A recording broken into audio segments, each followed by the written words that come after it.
বন্ধুরা বাজার থেকে চলে এসেছি। আজকে বহুত গরম, মামালা আগের দিন বাজার, প্রচুর গরম। আর লোকে বলছে মাছের ভিডিও আসছে না কেন, ভিডিও দিতে পারছি না। তো ভিডিও দিতে পারছি না কারণ হচ্ছে প্রচুর কাজের চাপ রয়েছে। কারণ এই পুজোর টাইমে আমার প্রচুর কাজ থাকে, পুজোর টাইমে একরকম কাজ থাকে, সমস্ত প্যান্ডেল ওপেনিংয়ের একটা কাজ থাকে। তো সেই জন্য আজকে ভিডিও দিতে পারিনি। এই কদিন একটু ভিডিও কম যাবে, আবার পুজোর মধ্যে কিছু ভিডিও যাবে, যেরকম পারবো সেরকমভাবে দেবো। সঙ্গে থাকবেন ভিডিও। চলুন আজকে কী মাছ নিলাম সেটা দেখা যাক। ঢেলে ফেলো, ঢেলে ফেলো, আর পাচ্ছি না যা গরমে। এটা আছে একটুখানি,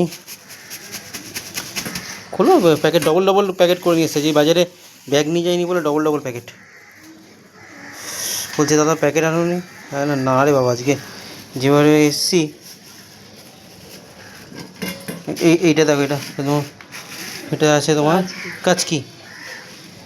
এই কাচকি মাছটা হবে, কাচকি মাছটা পরে আসছি, কি হবে সেটা আমি বলছি। দারুণ কাচকি মাছটা দেখো। আর আছে দেখো, এটা কি আছে দেখো। এখান থেকে বিলাসপুরের কাতলা, কিছু অল্প কাতলা নিয়েছি, বেশি কাতলা নিইনি।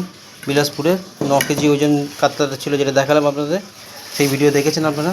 তো সেইখান থেকে আরেকটা মাছ ঢালছে দেখুন, এই দেখুন আমুদি মাছ, ফ্রেশ আমুদি, দেশি ফ্রেশ আমুদি পেয়েছি একজনের কাছ থেকে। সেই আমুদি মাছ নিলাম, বেশি না, 150 টাকা করে কেজি নিল। দেখুন একদম ফ্রেশ আমুদি মাছ। আমুদি মাছগুলো দেখলে একদম ফ্রেশ। দেখুন আপনারা দেখিয়ে দেখাচ্ছি, দেখুন কানকো দেখুন, একদম পুরো ফ্রেশ আমুদি নিয়েছি। এখানে কাচকি নিয়েছি, কাচকিটাও সুন্দর। আর একটা মাছ হচ্ছে ঢালো, অল্প চিংড়ি মাছ নিয়ে এসেছি, একদম দেশি চিংড়ি। এটা একদম ছোটো চিংড়ি, একদম দেখুন চিংড়ি একদম ছোটো চিংড়ি। এই চিংড়ি দিয়ে আজকে এই অল্প মাছ নিয়ে এসেছি, বেশি মাছ আনতে পারিনি না। এই মাছ আনতে পারিনি, চিংড়ি মাছ নিয়ে এসেছি।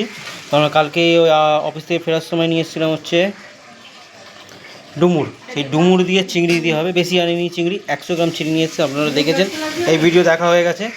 তো এই মোটামুটি নিলাম। আর এই যে এখানে একটা কলা পাতা নিয়ে এসেছি, আমার কাছে চেয়ে নিয়ে এসেছি কলা পাতা। এই কলা পাতাটা দিয়ে কাচকি মাছটা দিয়ে পেঁয়াজ সর্ষে দিয়ে মাখিয়ে ভাপা মতন করে দেবে, চপ করে হয়ে যাবে, বেশি সময় লাগবে না। আচ্ছা, মেনুগুলো আমি আপনাদের বলেছিলাম পরে দেখাবো। এই মেনুর রেসিপি পুজোর পর সমস্ত রেসিপির একটা চ্যানেল করবো, সেটা থেকে আসবে। আপাতত এই মাছ বাজার থেকে নিয়ে এলাম। আজকে কোনো বাজার নেই, শুধু মাছ। 3-4 দিন মাছ বাজার যেতে পারিনি, তাই বাজার নিয়ে এসেছি কলা পাতা নিয়ে। সঙ্গে থাকুন, ভিডিও দেখতে থাকুন।